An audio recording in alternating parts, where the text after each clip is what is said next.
रीना जी, हरियाणा से। राधे राधे। महाराज जी, आपके चरणों में कोटि कोटि प्रणाम। महाराज जी, आपने नए भारतवर्ष का निर्माण कर दिया है। आज हम धन्य नहीं हो गए। नहीं, नए भारतवर्ष का नहीं, पुरानी जो भारत की पद्धति है ऋषियों वाली, जो सत्य सनातन मार्ग है, उसी की जूठन हम आप लोगों को सुनाते हैं। तो हम अपने स्वरूप को भूल गए, अपने कल्चर को भूल गए, अपनी रहनी को भूल गए हैं। वही रहनी हम आपको बता रहे हैं, उसी में सुख शांति है। कल एक बहन आई थी, वो रो रही थी, कहती हमारा पति दूसरी स्त्री को लाके ऐसा ऐसा और हम हमसे बात नहीं करता। ये क्या है? ये हमारा भारतीय कल्चर थोड़ी, हमारे भारतीय ये रहनी थोड़ी है। ये जो अब चला है ना, ये बहुत गंदा गृहस्थी के लिए, बहुत गंदा है। बॉयफ्रेंड गर्लफ्रेंड, ये बहुत गंदा है। अब सोचो, वो स्त्री जिसका ब्याह उसके साथ हो गया, वो देख रहे मेरा पति किसी और से ऐसा प्यार करता है, वो पूरे जीवन जलती रहेगी। कैसा मतलब समाज हमारा बिगड़ता चला जा रहा है। अगर वही प्रेम अपनी पत्नी से करे तो कितना बढ़िया समाज हो जाए। तो वही समाज की भावना को अपनी ऋषि परंपरा, जो गुरु परंपरा, जो हमारी सनातन परंपरा है, उसी का दर्शन कराते हैं कि आप लोग उसी में सुखी रहेंगे। तो हमें लगता है अगर धर्म से चला जाए तो हम सब सुखी रहेंगे। तो वही हम चर्चा शास्त्रों की, संतों की और अपनी अनुभूति की आपको सुनाते हैं। जो आप पकड़ लेते हैं तो आपका मंगल हो रहा है। देखो, आपको शांति मिल रही, आपको अच्छा लग रहा है। प्यार में सुख है, बेविचार में थोड़ी सुख है। जैसे आपसे प्यार है तो फिर उसमें सुख है। ये कौन सा प्यार है? आज इसके साथ फिर ब्रेकअप, कल उसके साथ फिर ब्रेकअप। ये बेविचार है, प्यार थोड़ी है। प्यार तो होता है कि एक को हमने स्वीकार कर लिया, क्योंकि भगवान की लीला ऐसी है। तो स्त्री हो या पुरुष, एक को स्वीकार कर लिया, आजीवन एक में ही बने रहे, तब तो भाई तुम्हारा प्यार सार्थक है। ये जो आजकल हम इस बात पे नहीं जाते कि प्यार ना करें, करें। मनुष्य जीवन मिला, बिना प्यार के रह ही नहीं सकते हो।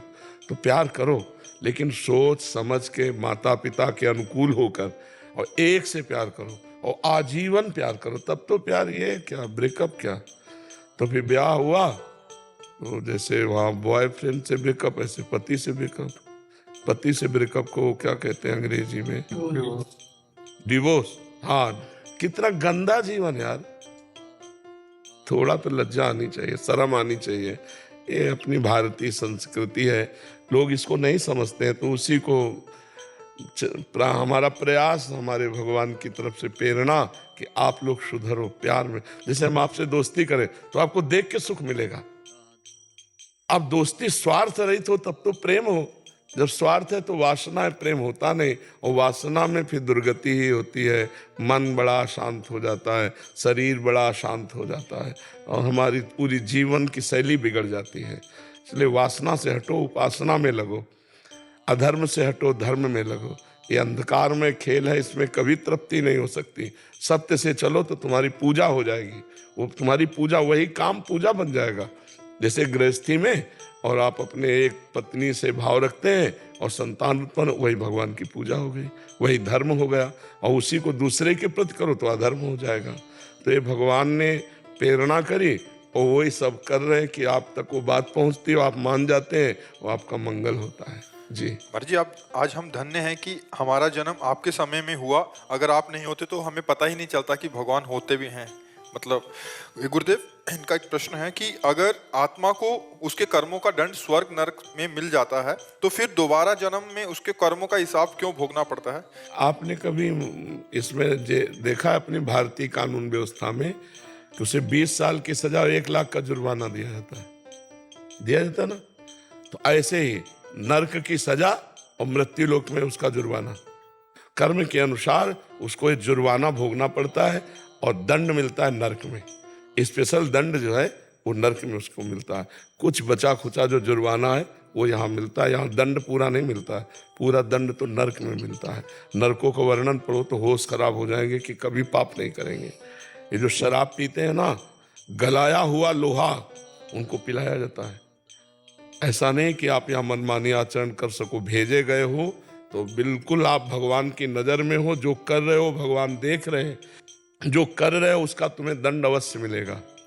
एक महात्मा का चरित्र आता है महाभारत में, मांडव्य ऋषि का, कि वो बच्चे थे तितली की गुदा में बम्बूल का कांटा छोड़ दिया, तो उनकी गुदा में सूली डाल करके छोड़ दी गई थी। सूली का सजा, कांटे की सजा सूली से पूर्ण होती है, मतलब इतना बड़ा दंड होता है। तो हम लोग जो पाप कर रहे हैं उसका हमें दंड मिलेगा। और जो नरक में मिलता है वो स्पेशल दंड है, और जो अब यहाँ जन्म लेकर मिलता है वो उसका वो जुर्माना समझ लीजिए। जैसे उसे कहा गया कि तुम्हें 10 साल की सजा, 2 लाख रुपया जुर्माना। तो सजा पूरी कर ली और जुर्माना नहीं दिया तो आप वही उसी जेल में रहेंगे। जब तक जुर्माना पूरा नहीं हो जाएगा तब तक तुम्हें उसी जेल में रहना पड़ेगा। कोढ़ हो गया, ये हो गया, वो बड़ी कष्टप्रद जीवन, वो सब पाप कर्म का फल होता है और सबको भोगना पड़ता है। बड़े बड़े महात्माओं को भोगना पड़ता है। आपकी किस्ती में बैठ गए अब तो, अब आप जानो। हाँ, हम सब श्री जी के नाव में बैठे हैं, वही खेवैया हैं, वही पार करते हैं। बलराम जी वृंदावन से। राधे राधे महाराज जी, आपके चरणों में कोटि कोटि प्रणाम। महाराज जी, मेरी अज्ञानता को क्षमा करें। आपने जो परसों के सत्संग में जो कहा था कि शरीर से, मन से, वाणी से जो भी या फिर पूर्व स्वभाववश जो भी आचरण है सब प्रभु को समर्पित कर दो। और हमेशा आप सत्संग में ये कहते हैं कि श्री कृष्ण अनुकूलेन प्रतिकूलस्य वर्जनम। पहले ककारा पढ़े फिर ज्ञान में पहुंच जाएगा। पहले इसे शुरू करो, जो भी है सब प्रभु के लिए है। तो अब तुम्हारी भावना बदलने लगी, यार प्रभु को समर्पित करके, यार गंदे कर्म भगवान को समर्पित करेंगे। अब ये कर्म कैसे भगवान को समर्पित करूं जो गलत, अब जलन हुई ना, उस पे देखना सुनना शुरू हुआ ना, एक दिन आएगा गंदा कर्म होगा ही नहीं आपसे। आप करके तो देखो। जो प्रोसेस कहा जाए परमार्थ का, उसे पहले करना चाहिए। जब करोगे तब आगे तुम्हारे अंदर इतनी जलन होने लगेगी कि जितनी गंदी बातें हैं वो सब अपने आप असहनीय हो जाएंगी और वो सब छोड़ दोगे। करके तो देखो पहले, ठीक है। अच्छे दीर्घ काल तक अच्छे भाव में आकर जो उसमें जो लिखा है, इसीलिए बार बार सुना रहे थे कि इसे समझो। शरीर से, मन से, वाणी से, अहंकार से, इंद्रियों से, स्वभाव से, अनेक जन्म की आदतों से या इस जन्म की आदत से जो कुछ हो रहा है वो सब परम पुरुष भगवान सच्चिदानंद श्री कृष्ण को समर्पित कर दो। ये सीधा भागवत धर्म है। अब इसे समर्पित करो, 10-5 साल इसे करके देखो। अगर अच्छे महात्मा ना बन जाना तो हमें बताना, करके तो देखो पहले, ठीक है। अनुभव जी सिकंदरा। राधे राधे जी। जय श्री राधा वल्लभ श्री हरिवंश। महाराज जी, आपके चरणों में कोटि कोटि प्रणाम। महाराज जी, ऐसा कौन सा जप करें या कितना करें कि अगला जन्म मुझे वृंदावन धाम में मिले? ये तो श्री जी कर सकती है, इसमें जब तक काम नहीं कर सकता। जिनको वृंदा विपिन है, कृपा तिनय की होए, वृंदावन में तवन तो रहन पाई है सोए। प्रथम यथामति प्रणवो श्री वृंदावन तिरम्य, श्री राधिका कृपा बिन सबके मन नगम्य। इन बच्चों से पूछो कौन सा तप किया, कौन सा जप किया, और इन्हें आजीवन वृंदावन वास मिल गया, लाडली जो रीझ गई। तो हम अगर वृंदावन वासी बनना चाहें अगले जन्म या इसी जन्म, तो राधा किशोरी से प्रार्थना करें कि मेरे जब तप से तो कुछ होगा नहीं, आप रीझ जाओ, आप प्रसन्न हो जाओ। जैसे सब पे दया करती हो वैसे हम पे भी कृपा कर दो। इस जन्म में या किसी जन्म में मैं वृंदावन वासी बनूं और आपकी उपासना करूं। श्री जी से प्रार्थना करो। लाडली जो बहुत कृपालु हैं, वो हम जैसे अधमों को अखंड वृंदावन वास दे दिया, वो दे देंगे। हमको भी रोना पड़ा है, चिल्ला चिल्ला के रोना पड़ा है। ये जो मदन मोहन जी का मंदिर है ना, इसके टीले में चढ़ के दोपहर में एकांत में ऐसे खड़े होके चिल्ला चिल्ला कर, हे वृंदावनेश्वरी, हे किशोरी जो, मुझ गरीब को वृंदावन वास का कहीं एक कोना दे दो जिससे मैं वास कर लूं। वास की समस्या थी, और जहाँ रहते वहाँ मतलब संसारिकता को देखकर हजम नहीं होता, ऐसा लगता है एकांत भागो। अब एकांत अपने कोई व्यवस्था थी नहीं, मांग के खाना, पड़े रहना। तो फिर श्री जी से प्रार्थना की, रोए। फिर ऐसा लगा कि अब काशी जाना पड़ेगा, क्योंकि तो जो ही उतरे तो ये कितनी बड़ी लाली जो है हमारा ऐसे अचला पकड़ के घूमने लगे, जाए वो बाबा जाए वो। तो हमें लगा यहाँ किसी गोस्वामी परिकर की बच्ची होगी, बड़ी सुंदर थी, हम अपने भाव में थे। तो जो ही 100 कदम आगे चले सो एकदम आया, जाएगो का मतलब क्या। हम तो ऊपर रो के सोच रहे थे कि चलो अब काशी चलते हैं, वृंदावन में ठौर नहीं है।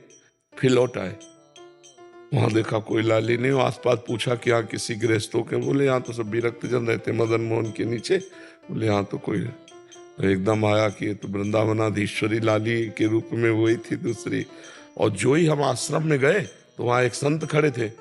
उन्होंने कहा कि तुम्हें संत कॉलोनी के एक संत ने बुलाया है, वो पधार गए, बड़े अच्छे महापुरुष थे। तुम कहा हम तो कभी, उन्होंने देखा होगा आते जाते ऐसे, तो हम कहा हम कभी नाम से परिचित नहीं। तो उनका चलो, तो गए तो वो वहाँ आश्रम आया करते थे। उन्होंने कहा कि महाराज जहाँ आप रह रहे हो आपके अनुकूल नहीं होगा।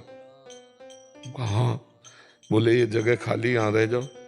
तुरंत झोला उठा दे, कैसे एकदम बिना फोन के फोन, श्री जी अब देखो आज कैसी व्यवस्था श्री जी की है। तो वृंदावन की वास की जो वृत्ति है अब आपके अंदर श्री जी ने दी है, तो श्री जी ही इसकी पूर्ति कर सकती। जब तब का साल से मैं हर साल बालाजी जाता था, जी। लेकिन एक मेरे दोस्त के दोस्त थे, उन्होंने कहा कि इस बार गुरु जी के दर्शन करके तब चलेंगे जी। तो 1 महीने पहले मैंने आपके दर्शन करे। उसके बाद में मैं बालाजी महाराज पे गया। 15 साल से मैंने उनके दर्शन करे लेकिन भाव नहीं आए।